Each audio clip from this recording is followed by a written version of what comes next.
O tema da nossa mensagem hoje é cheios do Espírito Santo. Nós vamos falar sobre isso hoje. E o texto da nossa reflexão é Efésios 5,18, que a Julinha está botando ali. Não vos embriagueis com vinho que leva à libertinagem, mas deixem-se encher pelo Espírito. Posso ouvir todo mundo lendo esse texto junto? Vamos lá.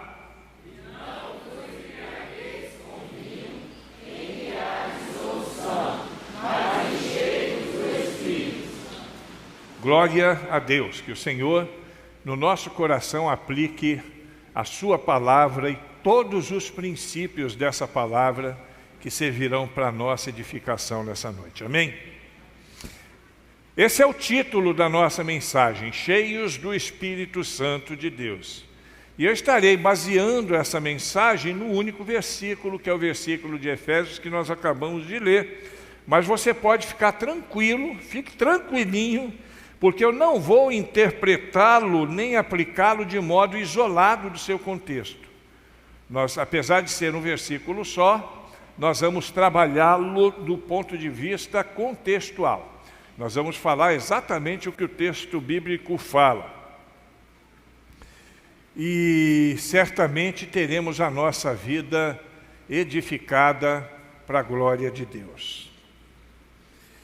A vida cristã, queridos, os nossos caminhos, a nossa caminhada na estrada de santidade, de maturação espiritual, ela é contínua. Não é algo que você faz uma vez e está resolvido. Ela dura todos os dias da nossa vida, a estrada da santificação. O final da estrada da santificação é nos braços do Senhor, lá do outro lado da vida. É ali que termina. E nessa caminhada, nós precisamos amadurecer dia após dia. Essa caminhada, ela tem um propósito. Nós precisamos crescer, amadurecer. O propósito de Deus é que haja amadurecimento na nossa vida. É que haja crescimento, que haja maturação, de tal maneira que a cada dia nós possamos estar melhores do que o dia anterior. Cada dia melhor do que ontem, hoje melhor do que ontem, amanhã melhor do que hoje, e assim por diante. E eu quero afirmar para vocês nessa noite, você que está conosco em casa também, que é tempo de buscar uma espiritualidade saudável. Estamos vivendo um tempo, talvez mais do que nunca, de buscarmos uma maturidade espiritual, que venha atender os anseios da nossa alma, que venha atender aquilo que Deus propõe para a nossa vida e que faça de nós pessoas melhores do que somos a cada dia. Infelizmente, e eu vou dizer isso com muita dor no coração, tem muito religioso vazio do Espírito dentro de nossas igrejas. Tem muito religioso assim. Acredite nisso que eu estou te falando. Algum tempo atrás eu falei aqui sobre, acho que 2 domingos seguidos, sobre espiritualidade versus religiosidade. Os irmãos devem se lembrar. E naquele tempo eu afirmei algo que eu quero repetir aqui hoje, que é uma premissa real, que a gente precisa aprender porque é pura verdade. É certo que na prática da vivência cristã existe religiosidade. Na vivência cristã existe a religiosidade, a gente sabe disso.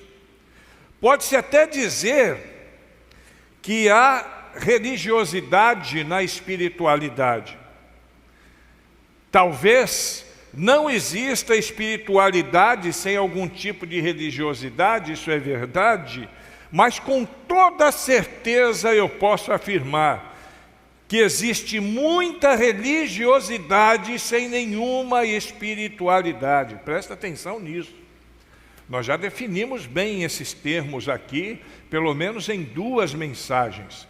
Se você não viu, você pode procurar lá nos nossos nos nossos arquivos, no YouTube, tanto da igreja quanto o meu particular, que está lá, religiosidade versus espiritualidade. Muita religiosidade sem qualquer espiritualidade acontece nos nossos dias, aliás, sempre aconteceu. Nós temos um exemplo clássico nas Escrituras, que é uma igreja cristã das primeiras, né? A igreja de Corinto, e você já deve ter lido das 3 cartas de Paulo aos Coríntios, 2 foram publicadas na Bíblia, né? E naquelas 2 cartas, você percebe que, olhando para aquela igreja, que os seus membros eram extremamente religiosos. Os membros da igreja de Corinto eram muito religiosos. Eles tinham recebido dons do Espírito. Existia a manifestação de dons entre eles.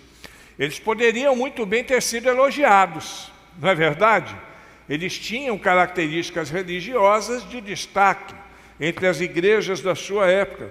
Mas muito pelo contrário, Paulo, ali em 1 Coríntios capítulo 3, versículo 1 e versículo 3, diz que eles eram carnais e não espirituais. Diz assim o texto: irmãos, eu não pude falar a vocês como a quem fala a pessoas espirituais, mas sim como quem fala a pessoas carnais, como quem fala com crianças em Cristo, crentes infantis. E lá no finalzinho do versículo 3, não é assim que vocês são carnais? Que tristeza, irmãos. Que coisa triste. Você já pensou no negócio desse? Para pensar no negócio desse. Ser chamado de carnal assim, ó, na lata. Na lata. Jesus chamou, o Paulo chamou mesmo de carnais, chamou de infantis, diz que eles não tinham maturidade, e eles são chamados assim, porque eles não cultivavam hábitos necessários à maturidade espiritual, eles não eram maduros. Eles, muito embora fossem extremamente religiosos, faltava o melhor, eles não eram espirituais. Isso quer dizer que tanto eu como você, ou qualquer pessoa, também podemos ter, e já falamos sobre isso, ou um ou mais dons do Espírito, e mesmo assim não sermos espirituais de fato. Tem muita gente assim nas igrejas. Nessa igreja aqui não, mas por aí está cheio. Pessoas que têm dons, mas que não são espirituais de fato, porque não vivem a plenitude do Espírito Santo. E ser cheio é isso, é derramar, se derramar do Espírito Santo, ser pleno do Espírito Santo. Alguns podem até ser bons membros de igreja.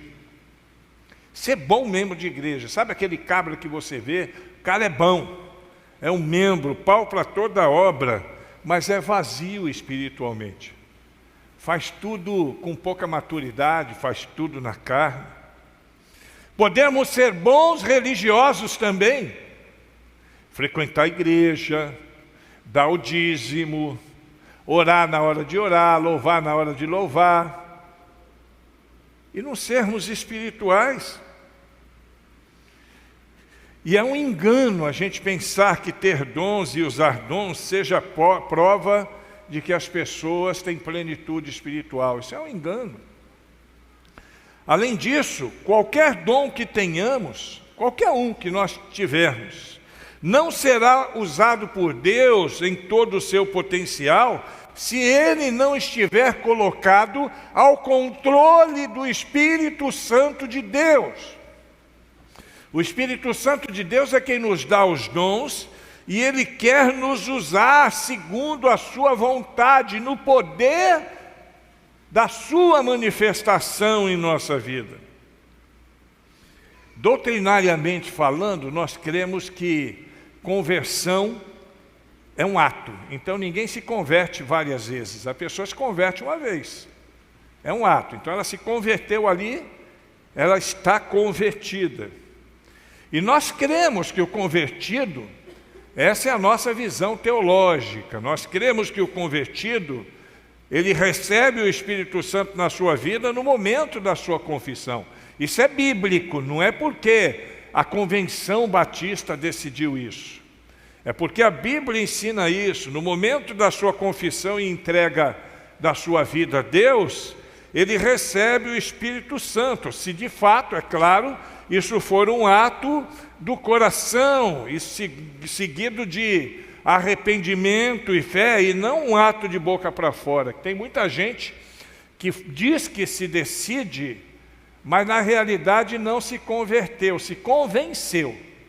Ele se convenceu naquilo tudo, mas não se converteu. Não houve arrependimento, não houve uma postura de reconhecimento dos pecados, não houve confissão. Então, nós acreditamos que a conversão é um ato.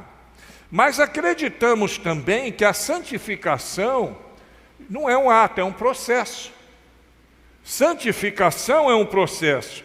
E cremos que a maturidade, o amadurecimento espiritual fazem parte deste processo da santificação. E é uma caminhada, como eu já disse, que vai durar a vida toda. A pessoa se decide, aceitou Jesus, entrou no trem da salvação. Mas agora ele precisa passar pelo processo da santificação. E no processo da santificação, ele precisa passar pela maturação, maturidade. Eu gosto de usar um exemplo que é muito simples, mas que ensina isso com clareza. Um bebezinho quando nasce. Estou vendo ali a Jéssica e o Ítalo felizes com o bebezinho recém-nascido. E ele faz umas artes, ele pinta, ele borda, ele se vira, ele faz caquinha na fralda, essas coisas todas, né, que é natural. Agora, isso alegra o coração do pai, né? Não é verdade? Agora imagina ele com 16 anos fazendo as mesmas coisas. Não é lógico, porque na estrada da sua vida, ele vai crescer, e na medida que ele vai crescendo, ele vai mudando o comportamento. Dentro da perspectiva cristã é a mesma coisa. Eu recebo a Jesus, eu nasci de novo. A Bíblia diz isso, eu nasci de novo. E eu vou ter um comportamento de um recém-nascido. Mas a ideia é que a gente possa passar por um processo de crescimento, de maturação, de tal maneira que hoje, eu com 34 anos de evangelho, já não tenho mais a mesma visão que eu tinha 34 anos atrás. Eu era menino na fé, completamente. Eu lembro de uma época, eu falo isso hoje, dou risada, mas na época os outros riam de mim, né? Eu tinha uma visão tão deturpada do Evangelho, que eu me lembro que uma vez eu estava num lugar e o pessoal comprou uma televisão. E colocaram uma televisão dentro do espaço onde eu vivia. Todo mundo sabe que eu vivi num ambiente carcerário durante algum tempo. E aí, quando aquela televisão entrou, eu emburrei na porta da cela. E eu não queria entrar. E o pessoal falou, o que está havendo? Não, eu não vou entrar não. Por que você não vai entrar? O que está acontecendo? Só entro quando tirar essa televisão daí. Ele, mas por quê? Eu falei, é simples. Quando você liga a televisão, você vê o quê? A imagem. A Bíblia diz que eu não posso me prostrar diante de imagem, então eu não vou entrar aí. Era uma visão infantil, até idiota, né? Mas olha, eu vou dizer para você que tem muita gente que pensa a mesma coisa, viu? Esses dias eu vi o vídeo de uma mulher que se converteu e ela levou a televisão para fora, pegou um machado e quebrou a televisão, falando em língua, dando glória a Deus, porque ela agora estava convertida, não podia mais ter televisão na vida dele. Mas isso no processo, isso no começo é até aceitável. Mas no processo da maturidade, você vai ver que não tem nada a ver, né? Uma coisa com a outra. A Bíblia nos ensina que para crescer eu preciso buscar a plenitude, o preenchimento do Espírito Santo de Deus. E isso vai fazer com que eu seja maduro a cada dia. Recapitulando o que eu disse até aqui. O recebimento do Espírito Santo é um ato, sim ou não? O enchimento deve ser contínuo e deve ser buscado por todos os filhos de Deus, por todos os servos de Deus, por todos os discípulos. A gente precisa buscar. Quando a gente fala em buscar o Espírito Santo, é isso, né? É buscar o enchimento da nossa vida. E a boa notícia é que ele está disponível para todas as pessoas. Tem gente que pensa que isso é coisa do passado, mas isso é coisa de hoje. Vai ser, enquanto existir a igreja na terra, vai ser assim. Tem gente que pensa até que isso não é coisa de batista, né? Há quem pense que não é assim. Mas sempre foi coisa de batista, buscar o Espírito Santo, dentro de um padrão bíblico, né? É isso que a gente faz. Há quem diga até que algumas pessoas não recebem essa plenitude, só algumas pessoas que fazem parte de uma elite espiritual, pessoas especiais a quem Deus acaba chamando de cheios do Espírito Santo. Mas não, irmãos, não é assim que funciona. Todos nós aqui podemos e devemos ser cheios do Espírito Santo de Deus, amém? Nós precisamos, todos nós. Mas o que é ser cheio do Espírito Santo de Deus? E aí então começam as questões, né, que muitas vezes dividem as igrejas. Existe muito folclore, muita meninice, muito fake, em alguns casos, infelizmente, até golpes maldosos, que estão relacionados a essa questão de ser cheio do Espírito Santo de Deus. É triste ver o que muitos estão fazendo ou tentando demonstrar com relação à profundidade com Deus. E se você procurar na internet, coloca lá na internet assim, bizarrices do mundo gospel. Você vai ficar impressionado com as coisas que as pessoas estão dizendo que é vida cheia do Espírito Santo de Deus. Tem a unção dos que comem capim. Alguém já viu isso? Tem um pastor na África que ele ora e todo mundo sai possuído, entre aspas, do Espírito, que não é de Deus, e vai para o quintal da igreja comer capim. É uma unção, pode procurar, unção de comer capim, você vai achar isso. É lá na África. Já tivemos a do dente de ouro. Quem lembra do dente de ouro? Essa foi famosa aqui na Bahia, né? Dente de ouro, do paletó, do cachorro. Tem uma igreja nos Estados Unidos que as pessoas, quando tomadas pelo Espírito Santo de Deus, ficam igual cachorro, e os líderes colocam coleira e seguram. Eu não estou exagerando não, irmão, pode procurar que você acha. Da lagartixa, a da lagartixa é uma que o pessoal pulava e colava na parede, ficava colado, dizendo que estava cheio do Espírito Santo. Do cuspe na boca, você já viu essa? O pastor faz a fila, as pessoas querem ser cheias do Espírito Santo, ela abre a boca, o pastor ora e cospe dentro da boca da pessoa. Já pensou, irmão? Que coisa absurda. Unção da risada, camarada que começa a rir sem parar e diz que é o Espírito Santo.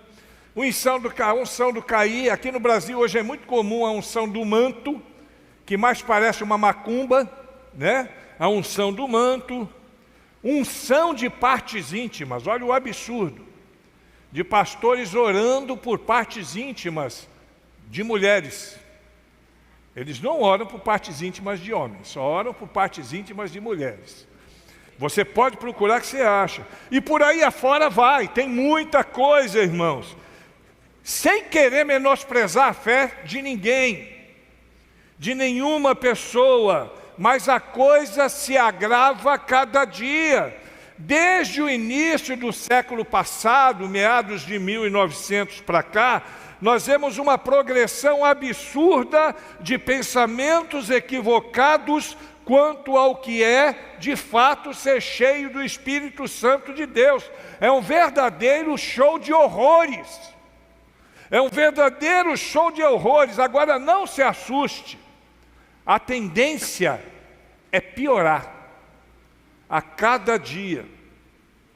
E o pior é que muitos desses grupos heréticos, que não têm base nenhuma bíblica ou teológica, chegam a afirmar que grupos como o nosso, que são equilibrados, que nós somos frios. Ninguém nunca ouviu falar que batista é crente geladeira? Já ouviu falar sobre isso? Pois é. Dizem que nós somos frios. E nessa noite o que nós queremos é mostrar, irmãos, através da única e válida regra de fé e prática que nós temos, que é a palavra de Deus. Aqui não é o que o pastor está recebendo de revelação extra-bíblica, não, é Bíblia. Aqui você nunca vai receber uma orientação que não tenha base bíblica, teológica, que não seja uma coisa correta. Porque a Bíblia é a nossa base de fé e prática. Então nós vamos descobrir com base na Bíblia o que significa ser cheio do Espírito Santo de Deus. Amém? Está comigo aí? Vamos aprender? Então vamos. Em primeiro lugar, e aí nós vamos lá para aquele métodozinho batista, né? 3 pontos, 7 pontos. Isso é gostoso, porque fica mais fácil da gente guardar, né? Então, isso didaticamente é inteligente. Eu não sei quem inventou essa regra de homilética aí, mas ela é tremenda, porque ajuda. Tem gente que não tem facilidade, né? Eu mesmo, durante algum tempo, eu não tinha facilidade de fazer isso. Depois que eu aprendi, eu falei, não, é por aqui que eu vou. Porque é a melhor coisa que tem. Em primeiro lugar, ser cheio do Espírito Santo significa ser controlado pelo Espírito Santo. Repita comigo, ser cheio do Espírito Santo significa ser controlado pelo Espírito Santo. É simples, irmão. Desse jeito. Quando Paulo, ele fala, não vos embriaguem com vinho que leva à libertinagem, como nós lemos aqui, mas deixem-se encher pelo Espírito Santo, ou numa visão um pouco mais clássica ali na revista atualizada, que diz assim, não vos embriagueis com vinho, no qual há dissolução, mas enchei-vos do Espírito. Ele está fazendo uma comparação do enchimento do Espírito Santo na vida de alguém com a embriaguez. Ele está fazendo isso. Ele está fazendo uma analogia, uma comparação. Nas linhas do texto, nós encontramos as diferenças. E nas entrelinhas, nós vamos ver as semelhanças. Olha que coisa interessante. Nas linhas, nós aprendemos que estar embriagado é diferente de estar cheio do Espírito Santo de Deus. E a gente sabe disso, porque o fruto do Espírito Santo de Deus é diferente do fruto da carne, que é aquele que está sendo manifestado por quem está embriagado. O resultado da embriaguez é sempre uma falsa liberdade, aquilo que a gente chama, e o texto chamou, de libertinagem. É vazão à carne. É briga, é contenda, é dissolução, é bagunça nas relações. Hoje mesmo, quando eu saí de casa, quando eu estava me arrumando para vir para cá, eu vi um senhor que mora perto de casa, bêbado, tentando abrir o portão da casa dele. Ele estava assim. Não acertava o cadeado. No final, ele acertou o cadeado.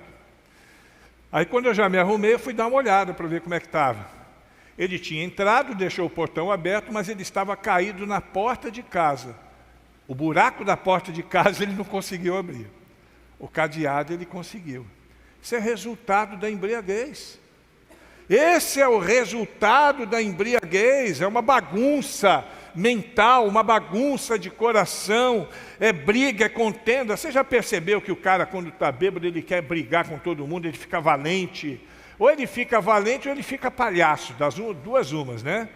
Tem uns que ficam fazendo gracejo para outras pessoas, principalmente para mulheres, e daí por diante. O fruto do Espírito, por sua vez, é uma vida feliz, É uma vida de relações felizes entre as pessoas. As pessoas que estão cheias do Espírito Santo de Deus, via de regra, são pessoas felizes. Tem seus momentos difíceis? Tem, mas são felizes. É isso que a gente vê nas linhas desse texto. Agora, nas entrelinhas. O que é as entrelinhas? É aquilo que não está escrito, mas que a gente subentende. Dá para pontuarmos uma semelhança entre a embriaguez e o enchimento do Espírito. Olha que coisa interessante. Um indivíduo, quando ele está sob o efeito de álcool ou de alguma outra substância entorpecente ou psicotrópica, ele faz coisas que normalmente ele não queria ou não faria se não estivesse sob a influência dessa substância. Estou certo ou não, João? Não é isso mesmo? Desse jeito. Ou ele faz coisas que gostaria de fazer, mas que lhe falta coragem. Mas aí, por causa daquela substância, ele perde a inibição. Então ele fala o que ele queria e o que ele não queria. O que ele tinha coragem e o que ele não tinha coragem. Da mesma forma, olha aqui as entrelinhas como são poderosas. Paulo, ele sabia o que falava, sabia o que fazia. A influência, né? a inspiração de Deus é tremendo. Da mesma forma, quando alguém deixa se encher pelo Espírito, a pessoa vive sob a influência do Espírito. Assim como o alcoolista está sob a influência do álcool, aquele que se enche do Espírito, ele está sob a influência do Espírito. E ele terá então a sua vida controlada pelo Espírito. Ele deixará de agir e fazer escolhas conforme a sua própria vontade, para poder escolher segundo a proposição do Espírito Santo. E muitas vezes ele pode até querer fazer coisas boas que ele não conseguiria fazer se não estivesse sob a influência do Espírito Santo de Deus. Percebeu o paralelo? Deu para perceber as entrelinhas? É nesse sentido que Paulo está falando. Aquele que está cheio do Espírito Santo, ele falará e fará coisas extraordinárias, como sendo um instrumento nas mãos de Deus. Estão entendendo, irmãos? Não é fácil de entender isso? Enchimento, ou se preferir um outro termo que é plenitude do Espírito Santo, é sobretudo ser controlado pelo Espírito Santo. É viver sobre a influência, sobre o domínio do Espírito Santo. E isso, de alguma forma, se traduz em enchei-vos do Espírito Santo. Quando eu digo me encher do Espírito Santo, eu estou dizendo eu quero ser controlado pelo Espírito Santo. É nos colocarmos sob a influência, sobre o controle total, sobre o domínio do Espírito Santo, em vez de fazermos coisas baseadas na nossa própria vontade, nas nossas próprias habilidades ou com a nossa própria força. O Espírito Santo, querido, olha aqui para mim. O Espírito Santo te dá poder. O Espírito Santo te enche de poder. E ao invés de fazermos apenas as coisas que queremos fazer, nós somos guiados por Ele para viver nessa plenitude, nesse poder. Agora eu quero que você pense, sinceramente, quem está dirigindo a sua vida? Quem está dirigindo a sua vida? Você mesmo, querido. Será que é a TV que está dirigindo a sua vida? A mídia? A Netflix? Quem está dirigindo a sua vida? Quando a gente vai lá para o livro de Efésios, todo o capítulo 5 trata de temas semelhantes ao que ele escreveu a Gálatas, no capítulo 5 também. E você precisa ler a Bíblia para poder saber dessas coisas. Quando ele fala de frutos do Espírito, e obra da carne. Fruto do Espírito e obra na carne. Aliás, em todo o capítulo 4, capítulo 5 e capítulo 6 de Efésios, Paulo trata de como deve ser a nova vida, a nova conduta do crente, daquele que aceitou a Jesus e que quer imitar a caminhada de Cristo. Em resumo, Paulo fala que o fruto, e o fruto aí se traduz em resultado, consequência da presença e, sobretudo, do domínio do Espírito Santo de Deus na nossa vida, é uma vida feliz e de relações felizes. Como eu disse, vamos ter alguns momentos difíceis, mas em suma, a nossa vida vai ser uma vida de alegria. Eu sou feliz em Cristo Jesus, irmãos. Quem é feliz em Cristo aqui, diga amém. Amém. Somos felizes em Cristo, porque os nossos corações, as nossas vidas, controladas pelo Espírito Santo de Deus, agem de tal maneira que a nossa felicidade seja plena. Reflete o bem-estar, reflete a nossa vida e as nossas relações pautadas naquilo que Deus preparou para nós. E Deus nos fez para sermos felizes. Deus nos fez para isso. Será que a sua vida e suas relações estão uma bagunça? Um desprazer intolerável? Será que é assim que você está vivendo? Talvez seja porque a sua vida ainda não está sendo controlada pelo Espírito Santo. Será que o seu casamento não está vivendo crises por falta deste controle do Espírito Santo na sua vida? Às vezes nós estamos vivendo momentos difíceis, no casamento, na família, na relação com os vizinhos, com os amigos, com parentes, com colegas de trabalho, porque a gente não está vivendo sob o domínio, sob o controle do Espírito Santo de Deus. Começa em nós, irmãos. Começa em nós. Ah, mas não sou eu não, é Ele. Não é Ele não, é você. Você pode mudar o quadro. Sua vida interior, ela pode e deve ser melhor. Você pode ser feliz, 100% feliz, se viver uma vida dirigida e controlada por Deus, pelo seu Espírito, que reina em nós. Você quer ser feliz? Você que está em casa aí, você quer ser feliz? Deixa o Espírito Santo dizer a você o que você precisa fazer. E aí você vai ser feliz. Deixe o Espírito Santo ensinar a você como você deve viver. E aí você será feliz. Permita que o Espírito Santo de Deus controle a sua vida inteira. Não parte dela. A sua vida inteira. Em segundo lugar, ser cheio do Espírito Santo significa também uma ação contínua. Olha o gerúndio aí, uma ação contínua que Deus quer fazer na sua vida. É uma ação contínua. Aí tem um gerundismo que talvez soe estranho, né? Como assim uma ação contínua? Mas é isso mesmo, uma ação contínua. Literalmente, Efésios 5,18 diz assim, ó: continuem se enchendo do Espírito. Não é um ato e ponto final. É um processo, lembra? E aí é que está o gerundismo, né? É um processo contínuo.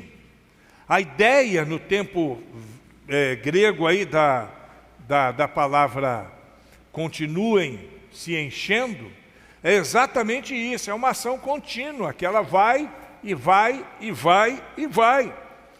Isso significa que o enchimento do Espírito Santo deve ser uma ação continuada na vida de cada discípulo. Você não vai receber a plenitude do Espírito Santo aqui hoje e vai embora para casa e amanhã você está vazio. Não existe isso. E nem tampouco vai receber a plenitude num culto. Isso é um processo. Você vai se enchendo. Sua vida tem espaço de sobra. Sempre tem alguma coisa para ajustar na vida. Tem ou não tem, Bruno? Sempre tem alguma coisa para ajustar na vida. Sempre temos alguma coisa para ajustar na vida. E é por isso que nós devemos ir nos enchendo continuamente, diariamente no Espírito Santo. E se encher continuamente e diariamente no Espírito Santo, tem pelo menos duas implicações. Primeiro, que o fato de ter recebido e buscado o Espírito Santo no passado não isenta a necessidade de buscá-lo hoje, amanhã e depois e todos os dias. Tomando emprestada aí a comparação do apóstolo Paulo com a embriaguez, com o vinho, o fato de você ter tomado uma cachaça hoje, ou de você não, né? Lá ele, né? Como diz o baiano, lá ele.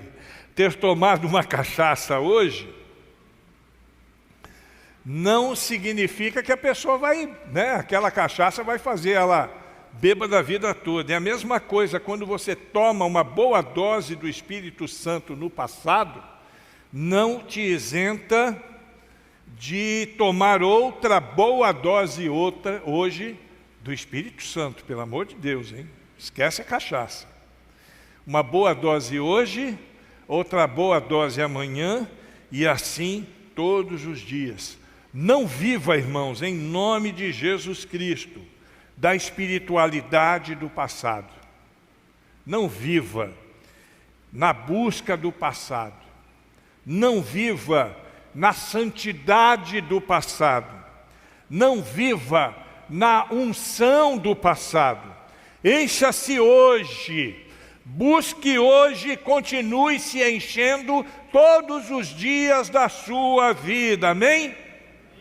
A segunda implicação de ser cheio continuamente no Espírito Santo é a seguinte, que temos que ir dando controle, a direção de nossa vida continuamente ao Espírito Santo de Deus.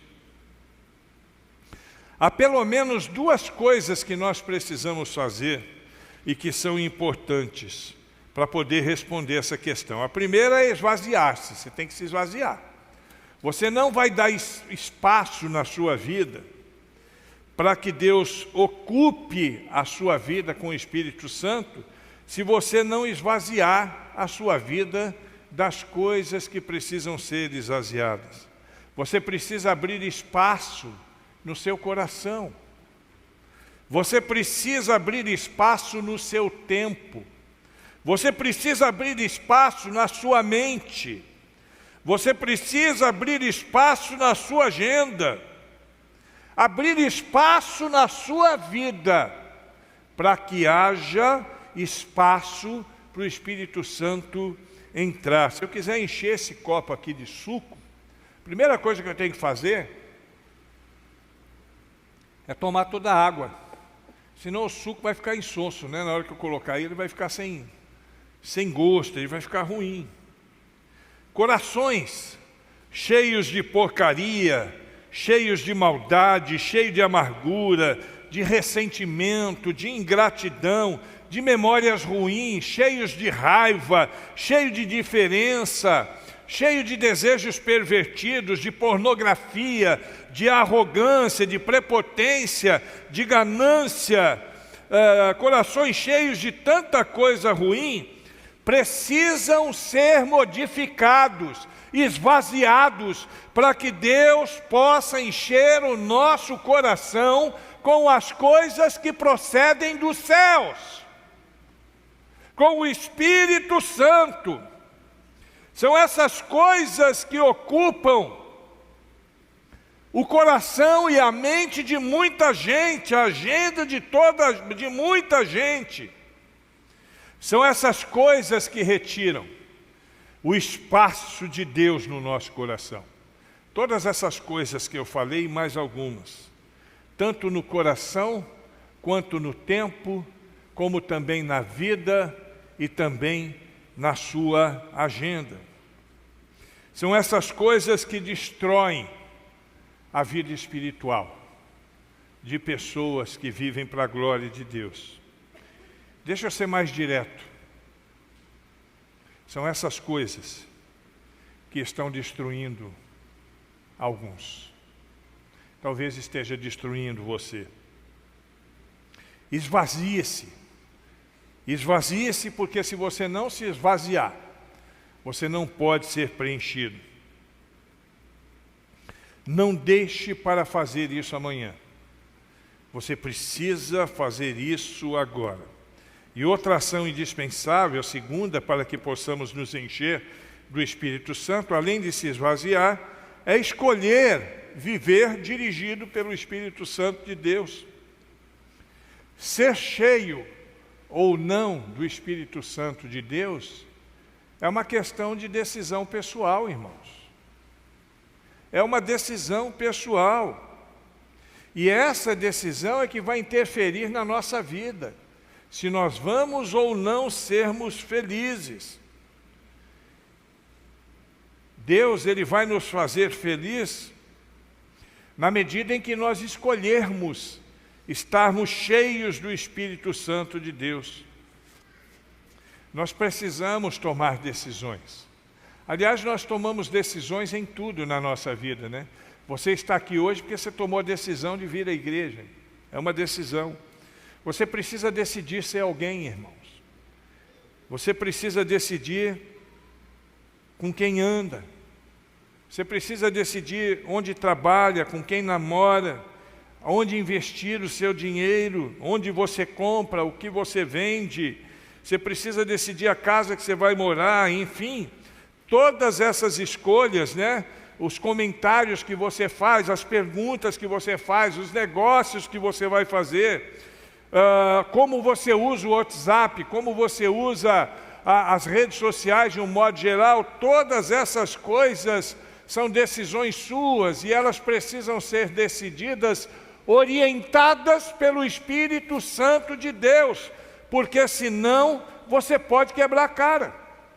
E via de regra quebra a cara. Gálatas 6,7, não vos enganeis, Deus não se deixa escarnecer. Aquilo que o homem semeia, ele colhe. Enfim, quando você toma uma decisão pessoal de agir e fazer escolhas dirigidas por Deus, através do Espírito Santo de Deus, você muda a sua história. E nós vemos isso no último ponto da nossa reflexão. É o terceiro ponto. Ser cheio do Espírito Santo de Deus significa alinhar a sua vida com a vontade de Deus. Tem que fazer um alinhamento. Até aqui na minha fala, nós fomos encorajados a ter ações, a decisões, a atitudes, a escolhas que se alinham à vontade de Deus, que se alinham à vida nossa e à vontade de Deus. Por isso, o enchimento do Espírito é viver alinhado com a vontade de Deus. Você se alinha à vontade de Deus, a vontade que é boa, perfeita e agradável, segundo as Escrituras, porque os seus ensinos são justos e retos e nos colocam diante do bem viver. É ser um bom esposo, é ser uma boa esposa, um bom filho, uma filha, um pai, uma mãe, um funcionário, um bom patrão, um bom vizinho, um cidadão, membro de uma igreja, respeitado na comunidade, um bom discípulo. Tudo isso segundo a proposta de Deus. É isso que Deus quer para nós, irmãos. Deus não quer fazer de nós religiosos, meramente religiosos, não. Ele quer que nós sejamos pessoas que possam refletir a pessoa de Cristo, onde quer que andarmos. Mas como é possível isso? Como é que eu posso alinhar a minha vida com Deus? Para alinhar a sua vida inteira à vontade de Deus, É necessário conhecer mais e melhor a sua vontade. E aí alguém já fala assim, lá vem o pastor agora com aquela história de vida devocional, de leitura da Bíblia, de oração e blá blá blá, e lá vem ele com essas histórias todas. Mas é esse o caminho, irmãos, não tem outro caminho. Esse é o caminho. E nós vamos insistir nisso, porque uma vida cristã cheia do Espírito Santo de Deus, uma caminhada cristã em contínua, é uma caminhada cristã com uma vida devocional adequada. Nós precisamos disso. Como conhecer melhor a vontade de Deus? Através da Bíblia e da oração. Porém, presta atenção no que eu vou te falar agora, isso é muito importante. Mais do que simplesmente orar e ler a Bíblia, eu falo de intimidade com Deus. Nós precisamos ter intimidade com Deus. Eu falo de uma oração do amigo íntimo de Deus, não daquele religioso que está orando a Deus como um outro religioso talvez esteja fazendo um mantra ou uma obrigação religiosa. Eu digo de intimidade. Eu falo da hora devocional, mas sobretudo da vida devocional. Ter vida devocional. Falo de silêncio, às vezes, diante de Deus, porque às vezes nós precisamos silenciar diante de Deus. E tem gente que não aprendeu isso. Eu falo de solicitude, o momento de solidão com Deus. Você, Deus e mais ninguém. Eu falo de leitura bíblica, querido, mas falo também de uma meditação bíblica particular. Não é só vir aqui e ouvir o pastor pregar, não. Você tem que deixar Deus falar diretamente no teu coração, quando abrir as páginas da sua Bíblia e ler a sua Bíblia em casa. Momento de profunda reflexão, de estudo bíblico, não somente na igreja, mas em casa também. Eu falo de valorizar as pregações, de ouvi-las com atenção, e não para ficar criticando, avaliando ou debochando. Ouça as pregações, mas aplique essas pregações na sua vida. Eu estou aqui para isso, irmãos. Eu falo de valorizar a escola bíblica dominical, de ser um aprendiz da Bíblia de verdade, de ser um discípulo ensinável. Não é aquele que chega e diz, não, eu não preciso disso não, eu já sei disso já. Um discípulo ensinável sempre tem alguma coisa a aprender. Eu sou pastor há 29 anos. E cada dia que eu leio João 3,16 eu aprendo alguma coisa. Não estou mentindo não, estou falando a verdade. Eu sempre aprendo alguma coisa. Como você pode viver, querido, sob o domínio do Espírito sem conhecê-lo, sem viver segundo a sua vontade, sem se relacionar com Ele? Há pessoas que estão infelizes. Talvez aqui haja alguém nessa situação. Há pessoas que a vida está uma bagunça, casamento em crise, relações conturbadas, mas que não se preocupam e não se ocupam em fazer curso, em orar, em ler a Bíblia, em buscar ajuda, frequentar cultos, ouvir pregações, andar com outros discípulos, para poder, através de todas essas ações, conhecer melhor a vontade de Deus. É inadmissível, preste atenção, é inadmissível crente não ler e não estudar a Bíblia. É inadmissível crente conhecer mais as fofocas do Big Brother do que as carências e necessidades da sua igreja. É inadmissível ler tanta coisa e não ler a Bíblia. É inadmissível usar tanto as redes sociais, mas não ter um relacionamento com Deus, não conversar com Ele. Assim Deus não fala, irmãos. Não conheceremos a vontade dEle, não viveremos vidas dirigidas pelo Espírito Santo só buscando nas redes sociais. Deus não vai mandar um WhatsApp para você, não. Esses dias eu vi um louco na televisão dizendo que o telefone dele tocou, quando ele atendeu era Jesus. Alguém viu isso aí? O cara disse que foi Jesus que ligou para ele. Absurdo. Jesus não vai ligar para você por telefone, não.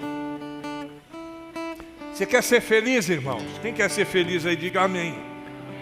Faça de tudo para conhecer mais e melhor a vontade de Deus. E eu quero concluir perguntando para você: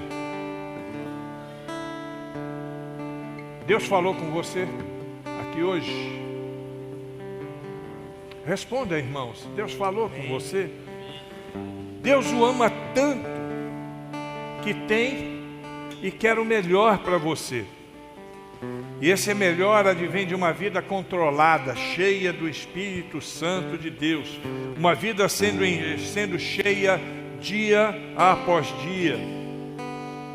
Você pode até fazer do seu jeito, se você quiser, mas eu quero sugerir que você faça uma oração. Feche os seus olhos agora.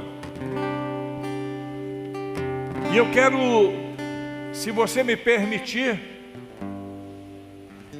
fazer uma oração com as minhas palavras, mas você pode fazer com as suas palavras. Permita-me compartilhar com vocês agora uma oração. Se disponha a ser controlado pelo Espírito Santo.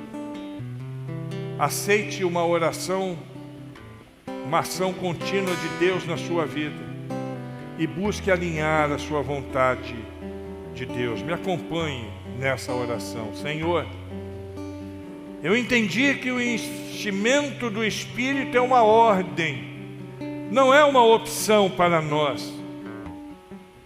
Eu entendi que isso é o melhor para mim. O Senhor tem e quer o melhor para mim. E é por isso que o Senhor quer que a minha vida seja controlada por Ti. Senhor Deus, em nome de Jesus Cristo, em resposta à Tua oração, eu permito e peço, ó Espírito Santo, venha controlar a minha vida inteira. Me ajude nisso. Eu quero que isso seja uma ação contínua na minha vida. Eu quero ir me enchendo do Espírito Santo a cada dia. Por isso, Senhor, me ajude a esvaziar-me de tudo que não é bom. Eu decido e escolho viver dirigido pelo Espírito Santo. Para tanto, Senhor, entendi que eu preciso conhecer mais e mais a Tua vontade. Por isso, ó Deus, eu me comprometo contigo a buscar-te mais e orar mais, a estudar e ouvir mais a Tua palavra, a andar mais com os Teus discípulos. Pois eu preciso e quero, Senhor, viver sob o domínio do Espírito Santo em minha vida. Ajuda-me, Senhor, em nome de Jesus. Amém.